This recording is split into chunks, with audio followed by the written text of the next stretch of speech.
Good morning students. आज हम हरियाणा के इतिहास का 14 लेसन देखेंगे, जो कौन सा है आर्य समाज। तो सबसे पहले तो क्या है, इसका इंट्रोडक्शन हम देंगे। तो इंट्रोडक्शन में तो हम बताएंगे कि आर्य समाज या फिर भारत में कैसे कौन कौन से धार्मिक आंदोलन चले थे। स्वामी दयानंद सरस्वती के बारे में बताएंगे, उनके बचपन का नाम मूल शंकर था, कैसे उन्होंने बॉम्बे में आर्य समाज की स्थापना की थी, और फिर हरियाणा में कैसे कैसे इसका प्रसार हुआ और किन किन लोगों ने भूमिका निभाई, वो आप सारा इंट्रोडक्शन में देंगे। उसके बाद आर्य समाज का हरियाणा में प्रसार हम देखेंगे, जो इम्पोर्टेंट चीज़ें थी या डिफ़िकल्ट चीज़ें थी वो हमने सारा इसमें दिया है आपका।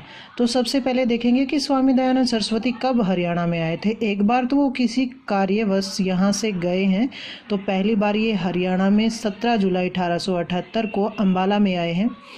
उसके बाद बात करें, वे हरियाणा में इसके प्रचार करने के उद्देश्य से 1880 में रेवाड़ी में आए हैं। तो ये आपका इम्पोर्टेंट है और हमने लिख भी रखा है भाई। उसके बाद यहाँ जो नेता था, अहीर नेता था राव युधिष्ठिर, उन्होंने उसका स्वागत किया और उनके शिष्य बन गए।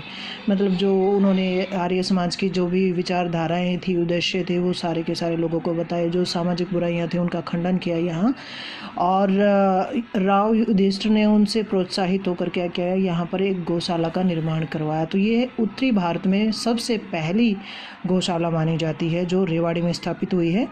उसके बाद आता है कि यहाँ से सबसे पहले हमने बताया कि रेवाड़ी में आर्य समाज की एक शाखा खोली गई। फिर करनाल में स्वामी आत्माराम जी ने 7 अक्टूबर 1883 में आर्य समाज की स्थापना की है, और इसी वर्ष रोहतक में भी इसकी शाखा खोली गई है।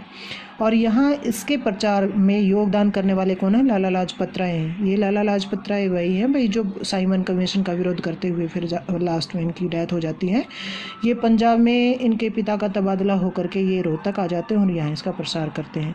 फिर 1886 में क्या होता है, लाला लाजपत राय रोहतक से हिसार चले जाते हैं और वहाँ इसकी शाखाएँ खोलते हैं, उसके सचिव बन जाते हैं। और अन्य महत्वपूर्ण जो लोग हैं, जैसे रामजी लाला है, लखपत राय है, बाबू चूड़ामणि है, हीरा लाल है, अमीन चंद है, बाल मुकुंद है, ये हिसार में आर्य समाज के प्रसार में योगदान देते हैं। फिर 1886 में पंडित लेखराज ने के प्रयासों से जगाधरी में इसकी शाखा खोली गई। फिर भिवानी में, अम्बाला में, झज्जर में, सिरसा में, थानेश्वर में, वल्लभगढ़ में, जहाँ जहाँ इनकी शाखाएं खोली गई हैं वो हमने सब में बता दी हैं। और 20वीं शताब्दी के प्रथम दशक में भाई रादौर में, बामला में, दिसौर खेड़ी में, फरमाना में, सालवान में और अन्य क्षेत्रों में इसके केंद्र खोले गए। फिर आ जाता है हरियाणा में आर्य समाज की लोकप्रियता।